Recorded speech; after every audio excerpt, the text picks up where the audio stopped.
দেশের আকাশে দেখা গেছে রমজানের চাঁদ। রহমত, মাগফিরাত আর নাজাতের মাসের পবিত্রতা রক্ষার আহ্বান উপদেষ্টার। ব্যবসায়ীদের সংযমের অনুরোধ। বাংলাদেশের আকাশে পবিত্র রমজান মাসের চাঁদ দেখা গেছে। রোববার থেকে পবিত্র রমজান মাস গণনা শুরু হবে। ব্যবসায়ী ভাইদেরকে অনুরোধ করি, রমজানের পবিত্র রক্ষার্থে জিনিসপত্রের দাম সহনীয় পর্যায়ে থাকে। মসজিদে মসজিদে প্রথম তারাবির নামাজ। রাতে সেহরি খেয়ে সিয়াম সাধনা শুরু করবেন ধর্মপ্রাণ মুসল্লিরা।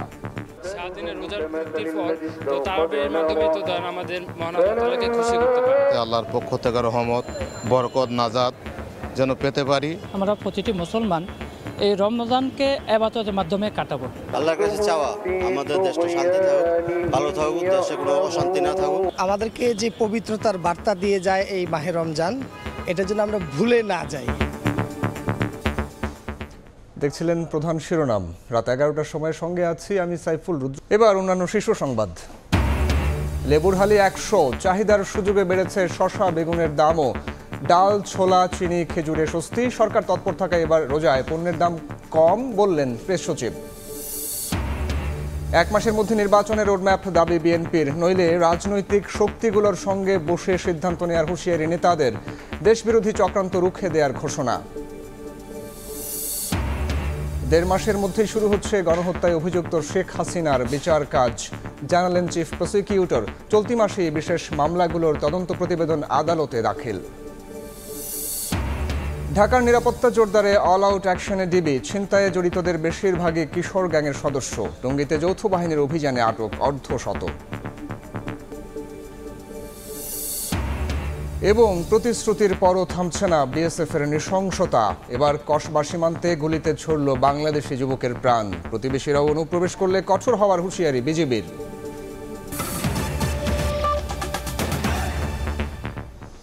শুরু হলো রহমত, মাগফিরাত আর নাজাতের মাস, পবিত্র রমজান। শনিবার দিবাগত রাতে সেহরি খেয়ে রোববার থেকে 1 মাসের সিয়াম সাধনা শুরু করবেন ধর্মপ্রাণ মুসল্লিরা। সন্ধ্যায় বায়তুল মোকাররমের ইসলামিক ফাউন্ডেশনের চাঁদ দেখা কমিটির বৈঠক শেষে রমজানের পবিত্রতা রক্ষার আহ্বান জানান ধর্ম উপদেষ্টা। এছাড়া দ্রব্যমূল্য নিয়ন্ত্রণে রাখতেও ব্যবসায়ীদের প্রতি অনুরোধ করেন তিনি। আবারও বছর ঘুরে বিশ্ব মুসলিমের দ্বারে হাজির পবিত্র মাহে রমজান। সিয়াম সাধনায় মহান রাব্বুল আলামিনের নৈকট্য লাভ ও তাকওয়া অর্জনের জন্য রোজা রাখবেন ধর্মপ্রাণ মুসলিমরা। শনিবার দেশের বিভিন্ন স্থানে রমজানের চাঁদ দেখা যায়। রোববার থেকে শুরু হবে পবিত্র রমজান মাস। সন্ধ্যায় রোজা শুরুর বিষয়টি নিশ্চিত করেছে জাতীয় চাঁদ দেখা কমিটি। ইসলামিক ফাউন্ডেশনের সভাকক্ষে জাতীয় চাঁদ দেখা কমিটির বৈঠক শেষে এ তথ্য জানান ধর্ম বিষয়ক মন্ত্রণালয়ের উপদেষ্টা ডক্টর আফম খালিদ হোসেন। বাংলাদেশের আকাশে পবিত্র রমজান মাসের চাঁদ দেখা গেছে। 2 মার্চ 2025 খ্রিস্টাব্দ রোববার থেকে 1446 হিজরি সালের পবিত্র রমজান মাস গণনা শুরু হবে। মহান আল্লাহ রাব্বুল আলামিন আমাদের সকলকে নেক আমল করার, রমজানের শিক্ষা এবং আদর্শ পরিশুদ্ধি মেনে চলার, পবিত্রতা রক্ষা করার তৌফিক দান করুন, আমিন। রহমত, মাগফিরাত আর নাজাতের পবিত্র এই রমজান মাসে নিত্যপণ্যের দাম সহনীয় রাখতে ব্যবসায়ীদের প্রতি আহ্বান জানান ধর্ম উপদেষ্টা। আগামী 1 সপ্তাহের ভিতরে সয়াবিন সহ রমজান রিলেটেড যে সমস্ত আইটেমগুলো আছে এগুলোর দাম সহনীয় পর্যায়ে চলে আসবে। ব্যবসায়ী ভাইদেরকে অনুরোধ করি, এই পবিত্র মাসে ব্যবসা করবেন, লাভ করবেন, নিঃসন্দেহে করবেন, তবে তারা যাতে জিনিসপত্রের দাম সহনীয় পর্যায়ে থাকে এই ব্যাপারে প্রয়োজনীয় তারা মানসিকভাবে তৈরি থাকবেন। আগামী 27 মার্চ বৃহস্পতিবার দিবাগত রাতে পবিত্র লাইলাতুল কদর পালিত হবে বলেও জানান উপদেষ্টা। তোহা খান তামিম, সময় সংবাদ, ঢাকা। তারাবি নামাজের মধ্য দিয়ে শুরু হলো পবিত্র রমজানের আনুষ্ঠানিকতা। জাতীয় মসজিদ বায়তুল মোকাররমে এশার নামাজের পর প্রথম তারাবিতে অংশ নেন হাজারো মুসল্লি। এছাড়া দেশের প্রতিটি মসজিদে তারাবির নামাজে শরীক হন ধর্মপ্রাণ মুসল্লিরা। মুসলিম উম্মার কাছে রহমত, মাগফিরাত ও নাজাতের অমীয় বার্তা নিয়ে আবারও এসেছে পবিত্র মাহে রমজান। শনিবার সন্ধ্যায় দেশের আকাশে পবিত্র রমজান মাসের চাঁদ দেখা যায়। বাদেশা তারাবি নামাজের মধ্য দিয়ে রমজানের আনুষ্ঠানিকতা শুরু করেন মুসল্লিরা। প্রথম তারাবি নামাজে শরিক হতে জাতীয় মসজিদ বাইতুল মোকাররমে মাগরিবের পর থেকেই মুসল্লিদের ঢল নামে। ধর্মীয় ভাবগাম্ভীর্যের সঙ্গে এশার নামাজের পর তারাবি নামাজে শরিক হন মুসল্লিরা। প্রথম তারাবির নামাজটা আমি বাইতুল মোকাররম মসজিদে এসে পড়বো, আমাদের জাতীয় মসজিদ। সো এখানে আসে এই কারণে সংযমের ক্ষেত্রে আমাদের পারস্পরিক জীবনে যে যার সাথে যেভাবে সম্পর্কিত সেক্ষেত্রে আমাদের ছাড় দিতে হবে। রাজধানী ছাড়াও সারা দেশের মসজিদে মসজিদে তারাবি নামাজ আদায় করেন মুসল্লিরা। জেলা ও বিভাগীয় শহর ছাড়াও পাড়া মহল্লার মসজিদগুলোতেও তিল ধারণের জায়গা ছিল না। আল্লাহ যেন এই মাসের ওসিলায়, এই রমজানের ওসিলায় আমাদের জীবনের সমস্ত গুনাহ যেন আল্লাহ আমাদেরকে মাফ করে দেয়। পবিত্র রমজান মাস সবার জন্য বয়ে নিয়ে আসুক শান্তি শৃঙ্খলা, এই কামনাই করছি আল্লাহ পাকের কাছে। সারা দেশের মানুষ যেন সুস্থ থাকে, ভালো থাকে এবং দেশে যে অরাজকতা হচ্ছে সেগুলো যেন বন্ধ হয়। আল্লাহর কাছে ক্ষমা প্রার্থনার পাশাপাশি রমজান মাস জুড়ে ইবাদত বন্দেগীতে মশগুল থাকার কথা জানান মুসল্লিরা। আমান নবী, সময় সংবাদ, ঢাকা।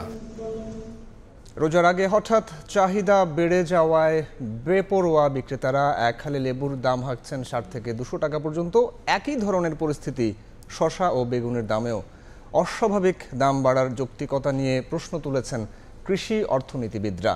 তবে বাজারে স্বস্তি মিলছে ইফতারি উপকরণ, ছোলা ও ডালে। স্থিতিশীল আছে চিনির দামও, আরও জানাচ্ছেন অন্তরা সেন। দরজায় কড়া নাড়ছে রমজান। রাজধানীর বাজারগুলো সরগরম হয়ে উঠেছে ক্রেতাদের ভিড়ে। চাহিদা বাড়ায় লেবু, শসা আর বেগুনের দাম আকাশচুম্বী। আকার ভেদে এক হালি লেবু বিক্রি হচ্ছে 60 থেকে 200 টাকায়, শসা 70 থেকে 120 টাকা কেজি, বেগুনের কেজি 60 থেকে 150 টাকা।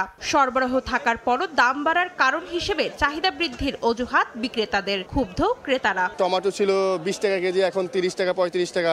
লেবুর হালি হচ্ছে 80 টাকার মতো এরকম চাইতেছে। মাছ বাজারে গেছি, ওইখানেও বেশি, তরকারিতেও বেশি, সব কিছুতেই বেশি। এটা নতুন মাল আইছে দেশি, এজন্য দাম বাড়ছে। সাধারণ মধ্যবিত্তদের জন্য দামটা বেশি মনে হলেও তারপরেও রমজান উপলক্ষে যেভাবে বাড়ার কথা সেভাবে মনে হচ্ছে ঠিক আছে। শীত মৌসুম শেষ হওয়ায় সবজির সরবরাহ কিছুটা কমেছে, তবে যে হারে দাম বাড়ছে তা অস্বাভাবিক উল্লেখ করে বাজারে সরকারি সংস্থাগুলোর হস্তক্ষেপের পরামর্শ কৃষি অর্থনীতিবিদের। দাম যে হারে বেড়েছে এটা খুবই অস্বাভাবিক। এখানে আমাদেরকে ন্যায্য দাম প্রতিষ্ঠিত করতে হবে। ন্যায্য মূল্য প্রতিষ্ঠার জন্য আমাদের সরকারি যে এজেন্সিগুলো আছে সেগুলোকে কাজ করতে হবে। তবে বাজারে স্বস্তি মিলেছে ডাল, বেসন, ছোলা ও চিনির দামে। সরবরাহ পর্যাপ্ত থাকায় দাম নিয়ন্ত্রণে আছে বলে জানালেন বিক্রেতারা। ক্রেতাদের সন্তোষ প্রকাশ। প্রয়োজনীয় জিনিস যেমন নিশ্চয় ফুলের বসি, এগুলার দাম গতবারের থেকে কেজি 400-500 টাকা কম। কোনো দাম বেশি না, আদা সবাই দাম, ডাল ডুল সব জিনিসের দাম কম আছে। রোজা আসলে যে প্রতি বছর হচ্ছে দাম বেড়ে যায়, হুট করে বেড়ে যায়, রোজার আগের দিন বেড়ে যায়, ওই রকমটা হয় নাই। এটা তদারকি না থাকলে হয়তো ব্যবসায়ীদের কারসাজিতে সামনের দিনগুলোতে বেড়ে যেতে পারে। এদিকে কিছুটা উত্তাপ ছড়াচ্ছে মাংসের বাজার। গেল সপ্তাহের চেয়ে কেজিতে গরুর মাংসের দাম 30 টাকা ও খাসির মাংসের দাম 150 টাকা বেড়েছে, আর ব্রয়লার মুরগির দাম বেড়েছে কেজিতে 10 টাকা। অন্তরা সেন, সময় সংবাদ, ঢাকা। রমজান জুড়েই দ্রব্যমূল্য সহনীয় রাখতে সরকার কাজ করছে বলে জানিয়েছেন প্রধান উপদেষ্টার প্রেস সচিব শফিকুল আলম। বিকেলে রাজধানীর ফরেন সার্ভিস একাডেমিতে সংবাদ সম্মেলনে তিনি বলেন, খাদ্যপণ্যের দাম গত রমজানের তুলনায় এবার কমেছে। গভর্নমেন্ট মনে করে সমস্ত পার্টি। শনিবার বিকেলে রাজধানীর ফরেন সার্ভিস একাডেমিতে সংবাদ সম্মেলনের আয়োজন করে প্রধান উপদেষ্টার প্রেস উইং। আমাদের এখানে ইন্টারিম গভর্নমেন্ট শুরুতে এই প্রেস সেক্রেটারি কথা বলেন রমজানের বাজার দর নিয়ে। জানান নিত্য প্রয়োজনীয় দ্রব্যের মূল্য সহনীয় রাখতে বিভিন্ন পদক্ষেপ নিয়েছে সরকার। জিনিসপত্রের দামের গত বছরের তুলনায় এবার রমজানে সকল ভোগ্য পণ্যের দাম সহনীয় আছে জানিয়ে শফিকুল আলম বলেন, রমজান জুড়েই দ্রব্যমূল্য সহনীয় রাখতে কাজ করছে সরকার। গত রোজার থেকে এই রোজায় বেশিরভাগ পণ্যেরই দাম সহনীয় পর্যায়ে এসছে, কমেছে। পুরো রোজায় আমাদের ফোকাস থাকবে যে এটাকে কিভাবে এই দামটাকে সহনীয় পর্যায়ে রাখা যায়। এক মাসের মধ্যেই নির্বাচনের রোডম্যাপ ঘোষণার দাবি সম্পর্কে জানতে চাওয়া হলে প্রেস সেক্রেটারি বলেন, বিএনপি হয়তো ভোট গ্রহণের নির্দিষ্ট তারিখ সম্পর্কে জানতে চাচ্ছে, কিন্তু সরকার আগেই নির্বাচনী রোডম্যাপ দিয়েছে। এ বছরের ডিসেম্বর নয়তো আগামী বছরের জুনেই হবে নির্বাচন। বিএনপি যেটা চাচ্ছেন হয়তোবা যে এক্সাক্ট একটা ডেট চাচ্ছেন। ইন্টারিম গভর্নমেন্ট বারবার বলেছে যদি সব পলিটিক্যাল পার্টিগুলো মনে করে যে রিফর্ম করে তাড়াতাড়ি ইলেকশনের দিকে দেশ ধাবিত হবে, তাহলে এটা ডিসেম্বরের মধ্যে ইলেকশন হবে।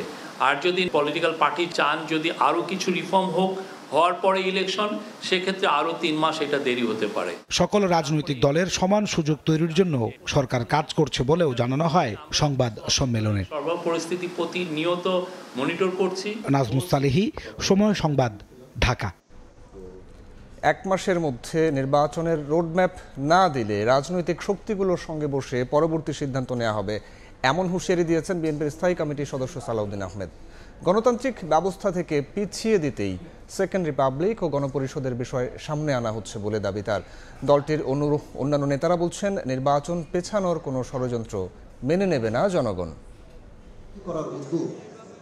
জাতীয় নির্বাচন, রোডম্যাপ, নতুন দল গঠন সব মিলিয়ে নতুন সমীকরণের দিকে দেশ। স্থানীয় না জাতীয় নির্বাচন আগে রাজনৈতিক দলগুলোর এমন তর্কে শঙ্কা নতুন সংকটের।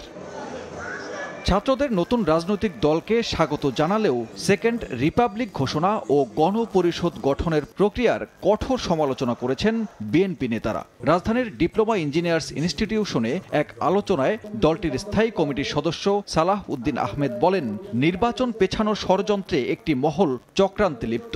যারা গণপরিষদের বিষয় সামনে আনছে, যারা সেকেন্ড রিপাবলিকের বিষয় সামনে আনছে, হয় তারা বুঝে না অথবা বুঝে আমাদের এই রাষ্ট্র ব্যবস্থাকে আরো দীর্ঘায়িত একটি গণতান্ত্রিক প্রক্রিয়ার মধ্যে নিয়ে যাওয়ার ষড়যন্ত্র আছে। অন্তর্বর্তী সরকার 1 মাসের মধ্যে নির্বাচনী রোডম্যাপ ঘোষণা না করলে রাজনৈতিক শক্তিগুলোর সঙ্গে বসে সিদ্ধান্ত নেয়ার হুঁশিয়ারি বিএনপির এই নেতার। যদি আপনি কোনো বাহানায় এই মাসের মধ্যে জাতীয় সংসদ নির্বাচনের রোডম্যাপ প্রদান না করেন, তাহলে সেটা আমরা রাজনৈতিকভাবে গণতান্ত্রিক শক্তিগুলো বসে আমাদেরকে পুনরায় নির্ধারণ করতে হবে আমরা কোন প্রক্রিয়ায় গণতান্ত্রিক প্রক্রিয়া। একই অনুষ্ঠানে বিএনপির সিনিয়র যুগ্ম মহাসচিব রুহুল কবির রিজভী ছাত্রদের নতুন দলের রাজনৈতিক দর্শন প্রসঙ্গে নিজের মত প্রকাশ করেন। নতুন যারা দল করেছেন তাদের উপরে উপস্থিত ছিলাম, অনেক ভালো ভালো কথা তারা বলেছে রাষ্ট্র সম্পর্কে, কিন্তু একটা পলিটিক্যাল ফিলোসফি কিন্তু আমি পাইনি। এদিন প্রেস ক্লাবের সামনে জাতীয় গণতান্ত্রিক পার্টির সমাবেশে তরুণদের নতুন দলকে গণতন্ত্রের পক্ষে থাকার আহ্বান জানিয়ে বিএনপির নেতারা বলেন, যারা সরকারকে ব্যর্থ করতে চায় তারাই নির্বাচন পেছাতে চায়। ষড়যন্ত্রকে উৎখাত করতে হলে প্রয়োজন জাতীয় সংসদের প্রতিনিধি নির্বাচিত করে জাতীয় সংসদে সমস্যার সমাধান করা। জাতীয় নির্বাচন দরকার নাই, আপনার স্থানীয় সরকার নির্বাচন দরকার। এগুলো যারা আপনাকে বলছে তারা আপনাকে ব্যর্থ করতে চায়। এদিকে বিএনপির ভাইস চেয়ারম্যান মরহুম আব্দুল্লাহ আল নোমানের রুহের মাগফিরাত কামনায় রাজধানীর অফিসার্স ক্লাবে দোয়া মাহফিলের আয়োজন করে তার পরিবার। অংশ নেন বিএনপির সিনিয়র নেতারা। সানবীর রূপল, সময় সংবাদ, ঢাকা। জুলাই অভ্যুত্থানে নেতৃত্ব দেয়া তরুণদের নেতৃত্বে জাতীয় নাগরিক পার্টির আত্মপ্রকাশকে স্বাগত জানিয়েছেন রাজনীতিকরা। আগামীর রাজনীতিতে তরুণদের দল কতটা প্রভাব ফেলবে সে সম্পর্কে এখনই উপসংহারে পৌঁছতে চায় না রাজনৈতিক মহল। আবার নতুন দলের পেছনে যেন সরকারি পৃষ্ঠপোষকতা না থাকে সে বিষয়টিও ভাবনায় রয়েছে অনেকেরই। আরও জানাচ্ছেন ফারুক ভুঁইয়া রবিন।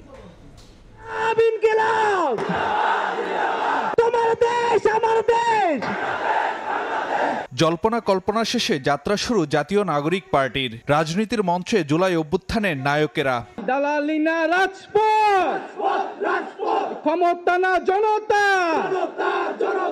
জাতীয় নাগরিক পার্টির যাত্রা শুরুকে কিভাবে দেখছে অন্য রাজনৈতিক দলগুলো? নেতারা বলছেন, রাজনীতিতে বৈচিত্র্য আর প্রতিযোগিতা বাড়াবে নতুন শক্তি। আমাদের স্টেক হোল্ডার হচ্ছে দেশের সম্মানিত নাগরিকগণ। তাদের চাহিদা, তাদের অধিকার, তাদের চিন্তা, দর্শন, পরিকল্পনাকে কে ভালো লালন করে এটা দেখার সুযোগ তো যত বেশি দল হবে, যত বেশি চিন্তার রাজ্য আমাদের ব্যাপকতা বাড়বে, তত বেশি আপনার বাছাই করাটা সুবিধা হবে। বাংলাদেশের রাজনীতি করলে বাংলাদেশের থিম, বাংলাদেশের উদ্দেশ্য, বাংলাদেশের মর্যাদা, বাংলাদেশের লক্ষ্য, এই জিনিসগুলো সামনে আসলে ভালো। বৈষম্যমুক্ত বাংলাদেশ গড়ার লক্ষ্য পূরণে কাজ করবে তরুণদের দল, এমন প্রত্যাশাও রাজনীতিকদের। 24-এর গণঅভ্যুত্থানের চেতনাকে সামনে রেখে তারা যদি ইতিবাচক রাজনীতি করে গণতন্ত্রের পক্ষে, মুক্তিযুদ্ধের পক্ষে, অসাম্প্রদায়িকতার পক্ষে, সেটা বাংলাদেশের রাজনীতিতেও কতকগুলো ইতিবাচক উপাদান যুক্ত হবে বলেই আমি মনে করি। তবে অন্তর্বর্তী সরকারের সঙ্গে তরুণদের রাজনৈতিক দলের সম্পর্ক কেমন হবে তা নিয়ে কৌতূহল আছে রাজনৈতিক অঙ্গনে। আরো দুইজন ছাত্রদের প্রতিনিধি এখানে আছে, তারাও কি ওই দলের সঙ্গে কিনা, এগুলি স্পষ্ট না হওয়া পর্যন্ত এক ধরনের বিতর্ক থেকে যাবে। যারা দল করছে এবং যারা সরকারে আছে, দুই দলেরই দায়বদ্ধতা আছে। সরকারের নিরপেক্ষতা বজায় রাখা তাদের দায়িত্ব, আর যারা দল করছেন তারা কোনো কিংস পার্টিতে পরিণত হচ্ছেন কিনা। আগামী রাজনীতিতে কতটা প্রভাব ফেলবে নতুন দল তা বলার উপযুক্ত সময় এখনো আসেনি বলে মনে করেন রাজনৈতিক নেতারা। জাতীয় নাগরিক পার্টির আত্মপ্রকাশ। ফারুক ভিয়া, রবিন, সময় সংবাদ, ঢাকা। লেজুর ভিত্তিক রাজনীতি নয়, সাধারণ শিক্ষার্থীদের কাঁধে কাঁধ রেখে কাজ করতে চায় নতুন ছাত্র সংগঠন বাংলাদেশ গণতান্ত্রিক ছাত্র সংসদ। বিকেলে ঢাকা বিশ্ববিদ্যালয়ে অন্য ছাত্র সংগঠনের নেতাদের সঙ্গে মত বিনিময় সভায় নেতারা বলেন, একক দল কেন্দ্রিক রাজনীতি প্রতিষ্ঠিত করতে চান না তারা। এ সময় দ্রুত ডাকসু নির্বাচন দেওয়ার দাবি জানান অন্য ছাত্র সংগঠনের নেতারা। ছাত্র সংসদ ঢাকা বিশ্ববিদ্যালয় কমিটিতে বুধবার ঢাকা বিশ্ববিদ্যালয়ের মধুর ক্যান্টিনে যাত্রা শুরু করে নতুন ছাত্র সংগঠন বাংলাদেশ গণতান্ত্রিক ছাত্র সংসদ। শনিবার রায়েরবাজার কবরস্থানে জুলাই শহীদদের সমাধিতে শ্রদ্ধা জানিয়ে কার্যক্রম শুরু করে সংগঠনটি। এদিন বিকেলে ঢাকা বিশ্ববিদ্যালয়ের অন্য ছাত্র সংগঠনের নেতাদের সঙ্গে মতবিনিময় করেন নতুন ছাত্র সংগঠনটির নেতারা। এ সময় গণতান্ত্রিক ছাত্র সংসদের আহ্বায়ক আবু বাকের মজুমদার জানান, লেজুর ভিত্তিক ছাত্র রাজনীতি করবেন না তারা।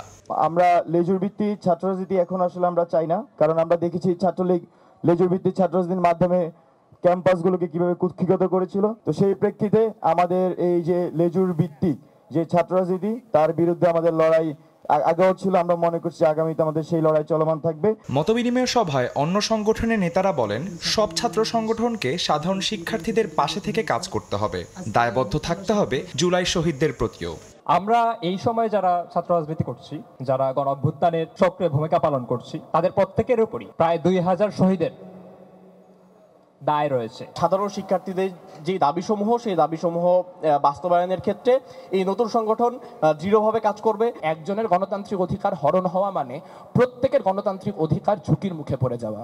বাংলাদেশ গণতান্ত্রিক ছাত্র সংসদের কমিটি নিয়ে কিছুটা ভুল বোঝাবুঝি হলেও তা নিরসন হয়েছে বলে দাবি করেছেন নেতারা। সবাইকে নিয়ে এগিয়ে যেতে চায় শিক্ষার্থীদের নতুনই রাজনৈতিক প্ল্যাটফর্মটি। আদনান তুর্য, সময় সংবাদ, ঢাকা। রাত 11টার সময় আরও থাকছে। You're gambling with World War III, and what you're doing is very disrespectful to the country, this country.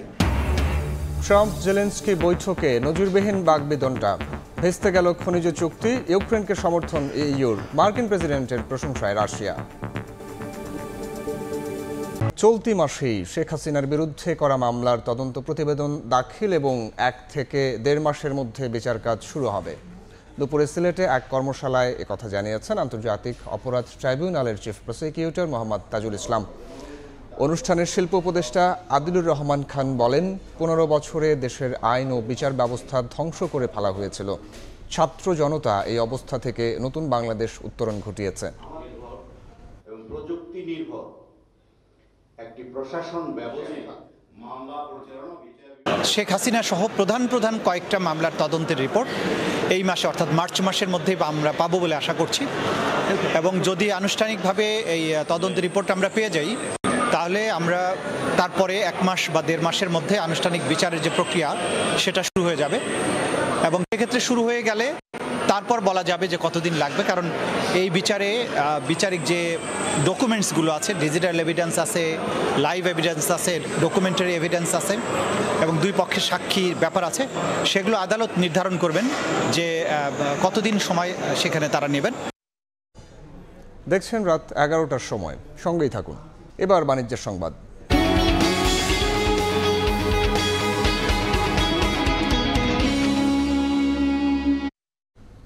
গত কয়েক মাসের তুলনায় কম দামে নিত্যপণ্য বিক্রি হচ্ছে চট্টগ্রামের খাতুনগঞ্জ পাইকারি বাজারে। ব্যবসায়ীরা বলছেন, সিন্ডিকেট না থাকা ও বাজার প্রতিযোগিতামূলক হওয়ায় পর্যাপ্ত পণ্য আমদানি হয়েছে। ফলে রমজানের আগে চাহিদা বাড়লেও পাইকারি পর্যায়ে বিভিন্ন পণ্যের দাম কমেছে কেজি প্রতি 5 থেকে 20 টাকা পর্যন্ত। জমজমাট দেশের সবচেয়ে বড় ভোগ্যপণ্যের পাইকারি বাজার খাতুনগঞ্জ। শনিবার সকাল থেকে পণ্য বোঝাই ট্রাকের সারি দেখা যায় এই বাজারে। শ্রমিকরা ব্যস্ত লোড আনলোডে, দোকানে দোকানে চলছে বেচা কেনার হিড়িক। এবছর সিন্ডিকেট না থাকায় ছোট বড় সব ব্যবসায়ী আমদানির সুযোগ পাওয়ায় বাজারে প্রতিযোগিতা বেড়েছে। এতে রমজান উপলক্ষে ভোগ্যপণ্যের পর্যাপ্ত সরবরাহ রয়েছে। সেই সঙ্গে বিশ্ববাজারেও কমেছে নিত্যপণ্যের দাম, যার প্রভাবে কয়েক সপ্তাহ ধরে দেশের বাজারে দ্রব্যমূল্য নিম্নমুখী দাবি ব্যবসায়ীদের। চাহিদার থেকে দ্বিগুণ মাল আমদানি হওয়াতে প্রতিযোগিতামূলক বাজার হয়েছে, যার কারণে বাজারে পর্যাপ্ত পণ্য আছে, সরবরাহ ভালো আছে। আলহামদুলিল্লাহ সবকিছু বাজার এখন স্থিতিশীল আছে, কোনো কিছু বাড়া নাই, স্বাভাবিক আছে। খেজুর, ছোলা থেকে শুরু করে পেঁয়াজ, রসুন, আদার দাম গত কয়েক সপ্তাহের ব্যবধানে কমেছে ৫ থেকে ১৫ টাকা পর্যন্ত। চিনির দামও হাতের নাগালে। ইন্ডিয়া পেঁয়াজ বিক্রি করছে আমরা ৬০-৬২ টাকা, আর দেশি পেঁয়াজ বিক্রি করছে ৩৫ থেকে ৪২-৪৩ টাকা পর্যন্ত। সর্বনিম্ন ৮৮ টাকা থেকে সর্বোচ্চ ১০২ টাকার মধ্যে পকেট বেঁধে ছোলা কি পাওয়া যাচ্ছে। চট্টগ্রাম বন্দরের তথ্য অনুযায়ী ২০২৪ সালের অক্টোবর থেকে চলতি বছরের ফেব্রুয়ারি পর্যন্ত চিনি, তেল, ডাল, ছোলা, পেঁয়াজ, রসুন, আদা ও খেজুরের আমদানি বেড়েছে আগের বছরের তুলনায় গড়ে ৩১%। বিশ্ববাজারে ভোগ্যপণ্যের দাম কমা এবং দেশে পর্যাপ্ত পণ্যের আমদানি সহ সরকারের নানা পদক্ষেপের কারণে গেল কয়েক মাসের তুলনায় ভোগ্যপণ্যের দাম কম খাতুনগঞ্জে। তবে মুদ্রাস্ফীতির কারণে সে সুফল পাচ্ছে না সাধারণ ক্রেতারা। চট্টগ্রামের খাতুনগঞ্জ থেকে ফেরদৌস লিপি, সময় সংবাদ। টঙ্গীর মাজার বস্তিতে মাদক ও সন্ত্রাস বিরোধী অভিযানে চিহ্নিত মাদক ব্যবসায়ী সহ ৬০ জনকে আটক করা হয়েছে। এ সময় উদ্ধার করা হয় টাকা, দেশীয় অস্ত্রসহ বিভিন্ন মাদক দ্রব্য। বস্তিটি ঘিরে বিভিন্ন সন্ত্রাসী কর্মকাণ্ডের তথ্যের ভিত্তিতে অভিযান চালায় বলে জানায় যৌথ বাহিনী। টঙ্গীর মাজার বস্তি যেন মাদকের অভয়ারণ্য। ঘরের মধ্যে ঘর বানিয়ে মাদকের কারবার। নিয়মিত যাতায়াত থাকলেও যে কেউ হারিয়ে যেতে পারে এমন ঘর সদৃশ সুড়ঙ্গে। স্থানীয়রা জানান প্রকাশ্যেই চলে এখানে মাদকের কারবার। সকাল থেকে রাত পর্যন্ত বিভিন্ন শ্রেণী পেশার মানুষ আসেন মাদক সেবনে। আমরা তো দোকানদারি করে, ওনারা আসে যায় আর কি, ওনাদের বললো ওনারা থাকে না। কয়েক সময় দেখি যে স্বামী স্ত্রী আইসা মারামারি করে তাও ওইগুলো খাওয়া যায়। বিভিন্ন জায়গা থেকে বিভিন্ন লোক আসে, কি জন্য আসে ওটা তো আর আমরা বলতে পারি না। কলেজে পুরাবানের দিকে আসে যায়, এটি খারাপ। আমরা চাই এই মাদক মুক্তি হয়ে যাক। শনিবার বিকেলে একে একে যৌথ বাহিনীর গাড়ি এসে টঙ্গীর মাজার বস্তি ঘিরে ফেলে। এ সময় যৌথ বাহিনীর উপস্থিতি টের পেয়ে মাদক সেবনের সময় যে যেভাবে পেরেছেন পোশাক, স্যান্ডেল, টাকা রেখে পালিয়ে যান, যার প্রমাণ মেলে ঘরের অবস্থা দেখে। সেনাবাহিনী, পুলিশ, র্যাব ও বিজিবি সদস্যরা বস্তির ঘরে ঘরে তল্লাশি চালিয়ে উদ্ধার করে দেশীয় অস্ত্রসহ বিপুল পরিমাণ মাদকদ্রব্য। আটক করা হয় ৬০ জনকে।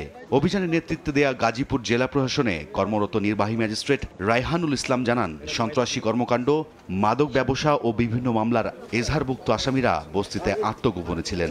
বিভিন্ন ধরনের মাদকদ্রব্য এবং উদ্ধার করেছি এবং সেই সাথে দেশীয় অস্ত্রশস্ত্র যেগুলো সন্ত্রাসী কর্মকাণ্ডের সাথে ব্যবহৃত হয় এবং সংশ্লিষ্ট চিহ্নিত বেশ কিছু সন্ত্রাসী এবং আমাদের মাদকসেবী, মাদক ব্যবসায়ী এই সংশ্লিষ্ট আমরা লোকজনকে আটক করেছি। সেগুলোর আমরা আইনগতভাবে নিষ্পত্তি করব। গাজীপুরের ৩৩টি বস্তির মধ্যে ১৭টি টঙ্গী এলাকায়, যার বেশিরভাগই বিভিন্ন অপরাধমূলক কর্মকাণ্ডের অভিযোগ রয়েছে। রাইদুল ইসলাম শুভ, সময় সংবাদ, টঙ্গী, গাজীপুর।